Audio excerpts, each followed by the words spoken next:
क्या रूस तालिबान को वो ताकत देने जा रहा है जिससे पाकिस्तान का एयर स्ट्राइक वाला गुरूर मिट्टी में मिल जाएगा? क्या काबुल के आसमान में अब रूसी S-400 एयर डिफेंस सिस्टम तैनात होंगी?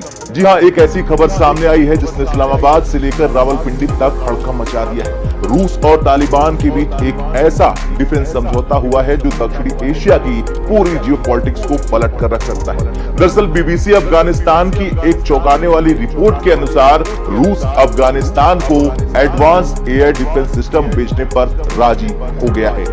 तालिबान सरकार के कार्यवाहक रक्षा मंत्री मोहम्मद याकूब मुजाहिद मॉस्को की अपनी हालिया यात्रा के दौरान रूसी नेतृत्व को इस बात पर मनाने के लिए कामयाब रहे। ये कोई मामूली समझौता नहीं है। सूत्रों का कहना है कि मॉस्को में रूसी सुरक्षा परिषद के सचिव सरगेई शोइगु और मुल्ला याकूब के बीच इस ऐतिहासिक दस्तावेज पर हस्ताक्षर भी किए गए। इसमें सिर्फ हवाई सुरक्षा उपकरण ही नहीं है, बल्कि जमीनी सैन्य हथियार और तालिबान की सेना के लिए विशेष रूसी प्रशिक्षण भी शामिल है। हालांकि अभी ये स्पष्ट नहीं है कि इसमें किलर ड्रोन्स शामिल हैं या फिर नहीं, लेकिन एडवांस एयर डिफेंस सिस्टम शब्द ने पाकिस्तान की सांसें अटका दी। अब सवाल यह है कि पाकिस्तान को इससे इतना क्यों डर लग रहा है? देखिए, पिछले कुछ समय से पाकिस्तान और तालिबान के बीच रिश्ते अपने सबसे निचले स्तर पर पहुंच चुके हैं। पाकिस्तान अक्सर अफगानिस्तान के अंदर घुसकर एयर स्ट्राइक करने की धमकी देता रहता है, लेकिन अगर तालिबान के पास रूस का एडवांस डिफेंस सिस्टम आ गया तो पाकिस्तानी वायुसेना के लिए अफगानिस्तान की सीमा लांघना नामुमकिन हो जाएगा।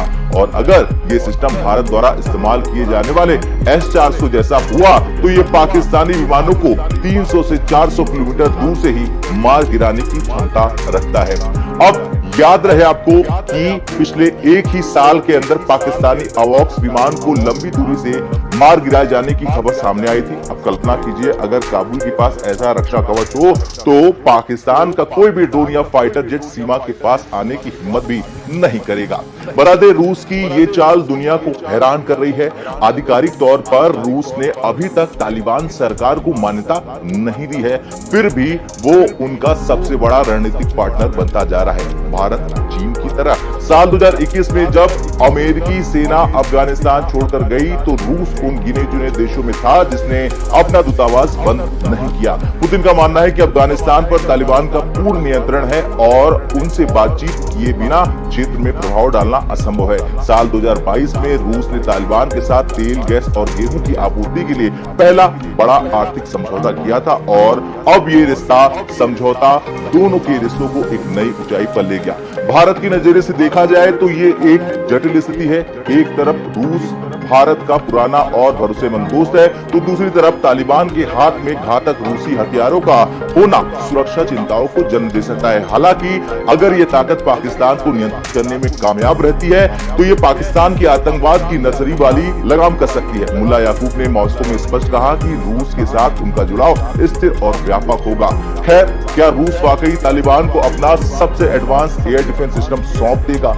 और अगर ऐसा होता है तो शहबाज शरीफ और जनरल असीम मुनीर का अगला कदम क्या होगा? क्या पाकिस्तान अब रूस के खिलाफ जाने की हिम्मत करेगा या फिर चीन की शरण में चला जाएगा? आपका जो कुछ कहना हो कमेंट करके अपनी राय जरूर दें। जय हिंद।